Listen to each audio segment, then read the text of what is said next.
بسم اللہ الرحمن الرحیم۔ خواتین اور جوانوں میں دینی بیداری۔ حضرت علی کرم اللہ وجہہ کا فرمان وصایا میں لکھا ہے کہ 2 شنبہ کو جماع کرنے سے فرزند قاری پیدا ہوتا ہے، اور 6 شنبہ کی رات میں جماع کرنے سے سخی، اور 5 شنبہ کی رات میں جماع کرنے سے عالم اور متقی پیدا ہوتا ہے، اور 5 شنبہ کے دن دوپہر سے پہلے جماع کرنے سے عالم اور حکیم پیدا ہوتا ہے، اور شیطان اس سے دور بھاگتا ہے، اور جمعہ کے دن نماز جمعہ سے پہلے جماع کرنے سے فرزند سعید ہوتا ہے اور شہادت پر موت ہوتی ہے، اور جمعہ کی رات میں صحبت کرنے سے فرزند مخلص پیدا ہوتا ہے، اور جب صحبت سے فارغ ہو تو عورت سے جلد جدا نہ ہو بلکہ اتنی دیر توقف کرے کہ عورت بھی فارغ ہو جائے، ورنہ عورت دشمن ہو جائے گی۔ پھر جب دونوں فراغت پا چکیں تو دونوں علیحدہ کپڑوں سے اپنی شرمگاہوں کو پاک صاف کریں۔ دونوں کا ایک ہی کپڑے سے صاف کرنے میں جدائی کا خوف ہے، اور وطی کے بعد مرد پیشاب ضرور کر لے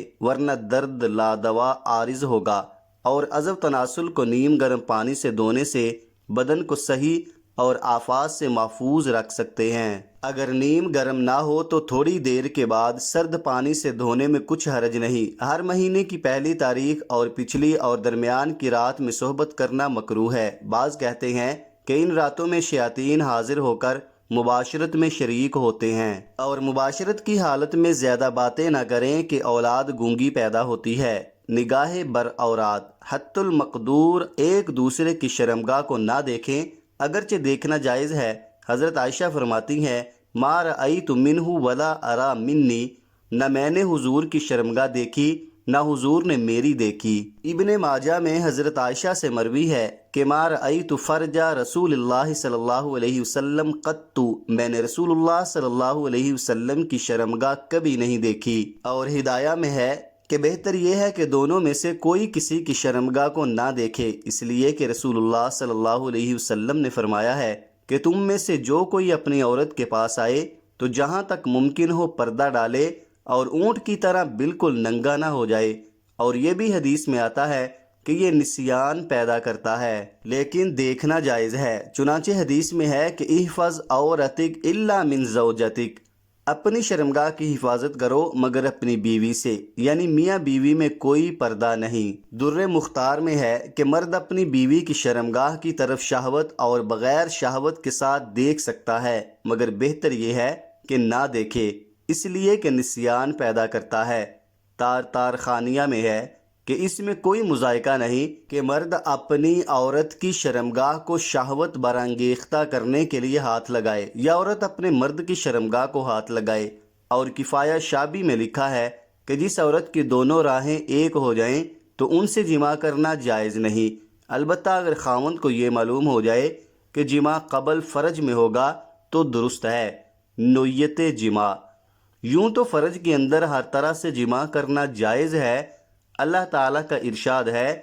کہ نساؤکم حرث لکم فأتوا حرثکم انا شئتم، تمہاری بیویاں تمہارے لیے کھیت کی مانند ہیں، پس تم اپنے کھیت میں جس طرح چاہو آؤ، مگر بے ضرر وہی طریقہ ہے جس کا عام رواج ہے، دوسرے طریقوں میں کچھ نہ کچھ ضرر ضرور ہے، اور مناسب یہ ہے کہ شروع رات میں جماع نہ کرے بلکہ باوضو سوئے اور اٹھ کر صحبت کرے، اس لیے کہ باوضو سونے میں بڑی فضیلت ہے۔ حدیث میں آتا ہے کہ جو شخص باوضو سوئے اور اسی رات میں مرے تو درجہ شہادت کا پائے۔ صحبت میں اعتدال، خزانہ جلالی میں لکھا ہے کہ جماع حلال تصفیہ دل ہے، اسی وجہ سے نبی کریم صلی اللہ علیہ وسلم نے یہ کام کیا ہے، اور غم اور وسوسہ کو دور کرتا ہے، غصہ کو ساکن کرتا ہے، گرمی سے پیدا ہونے والے زخموں کو مفید ہے، لیکن بدن افزودگی کو کمزور کرتا ہے۔ حالت حیض و نفاس میں صحبت، حیض و نفاس کی حالت میں عورت سے صحبت کرنا حرام ہے۔ اللہ تعالیٰ کا ارشاد ہے کہ فَاعْتَزِلُوا النِّسَاءَ فِي الْمَحِيضِ، حیض کی حالت میں عورتوں سے دور رہو۔ رسول اللہ صلی اللہ علیہ وسلم نے فرمایا، جس شخص نے حائضہ عورت سے صحبت کی، یا عورت کی دبر پخانہ کے مقام میں آیا، یا کسی کاہن کے پاس آیا، تو جو کچھ محمد صلی اللہ علیہ وسلم پر نازل ہوا ہے اس نے اس کا انکار کیا۔ اور رسول اللہ صلی اللہ علیہ وسلم نے فرمایا نفاس والی عورتیں 40 دن تک انتظار کریں، مگر یہ کہ اس سے پہلے پاکی دیکھے، اگر 40 روز پہنچنے پر بھی خون بند نہ ہو تو پھر غسل کرے اور وہ مستحاضہ کی مانند ہوگی۔ یعنی نفاس والی عورت حالت نفاس میں نماز روزہ چھوڑ دے، شوہر اس سے ہم بستر نہ ہو، اگر 40 روز کے اندر ہی خون بند ہو جائے تو عورت غسل کرے۔ اب اس کے لیے نماز روزہ اور صحبت سب جائز ہے، اور اگر 40 روز گزر جانے پر بھی خون بند نہ ہو تو وہ غسل کرے اور مستحاضہ کی طرح وہ نماز روزہ ادا کرے اور مرد اس سے ہم بستر ہو۔ ولیمہ کرنا سنت ہے۔ حضرت محمد صلی اللہ علیہ وسلم کے قول و فعل سے ولیمہ کرنا ثابت ہے، چنانچہ رسول اللہ صلی اللہ علیہ وسلم نے فرمایا اولم ولو بشاتن، ولیمہ کرو اگرچہ ایک بکری سے ہو۔ خود رسول اللہ صلی اللہ علیہ وسلم نے ولیمہ کیا اور جس موقع پر جیسا میسر ہوا اسی طرح کا ولیمہ کیا۔ حضرت زینب کے ولیمہ میں لوگوں کو آسودہ کر کے گوشت روٹی کھلائی۔ حضرت صفیہ رضی اللہ عنہا کے ولیمہ میں ستو اور کھجور کھلایا۔ بعض بیویوں کا ولیمہ 2 مد جو سے کیا۔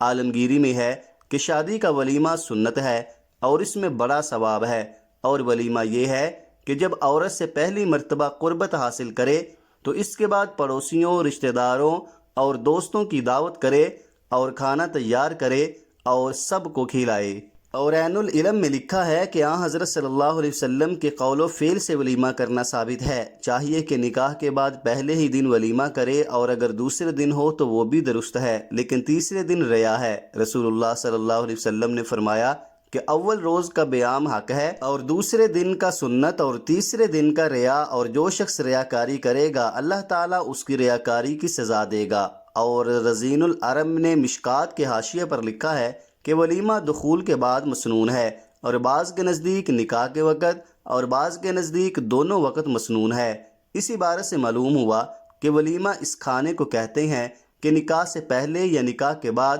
ادائے شکر کے طور پر تیار کیا جائے، لیکن ایسا ولیمہ کہ مالداروں کو دعوت دی جائے اور غریبوں کو چھوڑ دیا جائے سب سے بدترین ولیمہ ہے۔ رسول اللہ صلی اللہ علیہ وسلم نے فرمایا کہ بدترین بیام وہ بیام ولیمہ ہے جس میں مالداروں کو دعوت دی جائے اور غریبوں کو چھوڑ دیا جائے، اور جس نے دعوت قبول نہ کی اس نے اللہ اور اس کے رسول کی نافرمانی کی۔ اس حدیث سے یہ بھی ثابت ہوا کہ ولیمہ کی دعوت قبول کرنا واجب ہے، اور در مختار میں ہے کہ واجب کے قریب ہے، اور رحمت الامہ میں ہے کہ امام ابو حنیفہ کے نزدیک مستحب ہے، اور امام مالک کے نزدیک واجب ہے، اور امام شافعی اور امام احمد کا ایک قول وجوب کا ہے۔ اور بنایا میں ہے کہ دعوت کا قبول کرنا سنت ہے، اگر قبول نہ کرے گا تو گناہگار ہوگا، اس لیے کہ رسول اللہ صلی اللہ علیہ وسلم نے فرمایا کہ من ترک الدعوہ فقد عصى اللہ ورسولہ، جس نے دعوت قبول نہ کی اس نے اللہ اور اس کے رسول کی نافرمانی کی۔ لیکن دعوت میں شرکت اس وقت درست ہے جبکہ وہ مجلس منکرات سے خالی ہو، نہ گانا باجا ہو، نہ ریڈیو مونوگرام ہو، نہ ڈھول تماشا ہو، نہ کوئی دوسری چیز شریعت کے خلاف وہاں ہو رہی ہو۔ اگر وہاں کوئی چیز شریعت کے خلاف ہو تو ہرگز دعوت میں شریک نہ ہو۔ شرح وقایہ میں لکھا ہے کہ اگر پہلے سے یہ معلوم ہو کہ وہاں شریعت کے خلاف چیزیں جمع ہیں تو وہاں ہرگز کھانے کے لیے نہ جائے۔ جان بوجھ کر ایسی جگہ جانا گناہ ہے، اور اگر پہنچنے کے بعد معلوم ہوا کہ یہاں شریعت کے خلاف ہو رہا ہے تو اگر وہ مقتدا ہے، یعنی لوگ اس کی باتوں کو سند پکڑتے ہیں اور شریعت کے بارے میں اس کی پیروی کرتے ہیں، تو اس پر لازم ہے کہ اس خلاف شرع چیز کو اپنے ہاتھ سے دور کرے یا زبان سے منع کر کے دور کرے،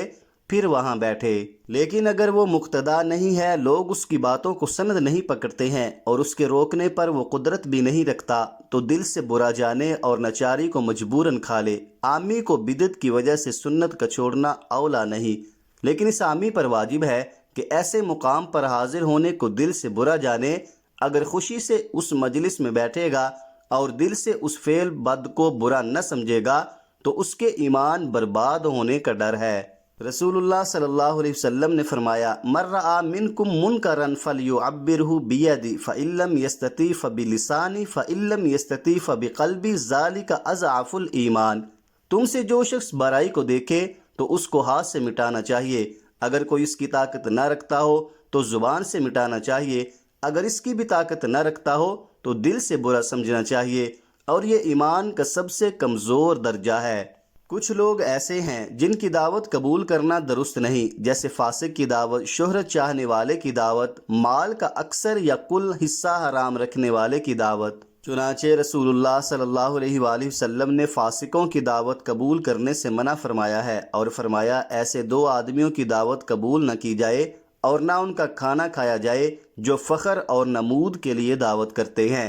عالمگیری میں ہے کہ جس کا اکثر مال حرام ہے تو اس کی دعوت قبول نہ کرے جب تک کہ وہ یہ نہ بتا دے کہ میں یہ دعوت اپنے پاکیزہ مال سے کرتا ہوں، اور اگر اس کا اکثر مال حلال ہے تو اس کی دعوت قبول کرے۔ البتہ اگر یہ معلوم ہو جائے کہ یہ دعوت اپنے حرام مال سے کر رہا ہے تو اس وقت اس کی دعوت قبول نہ کرے۔ جس کا اکثر مال حلال ہو اس کا ہدیہ قبول کرنے اور کھانے میں کچھ حرج نہیں، اس لیے کہ لوگوں کا مال تھوڑے حرام سے خالی نہیں رہتا ہے، اس لیے اعتبار اکثر کا ہے، لیکن خواہ مخواہ لوگوں پر شبہ کرنا اور پوچھ گچھ کرنا درست نہیں۔ چنانچہ رسول اللہ صلی اللہ علیہ وسلم نے فرمایا،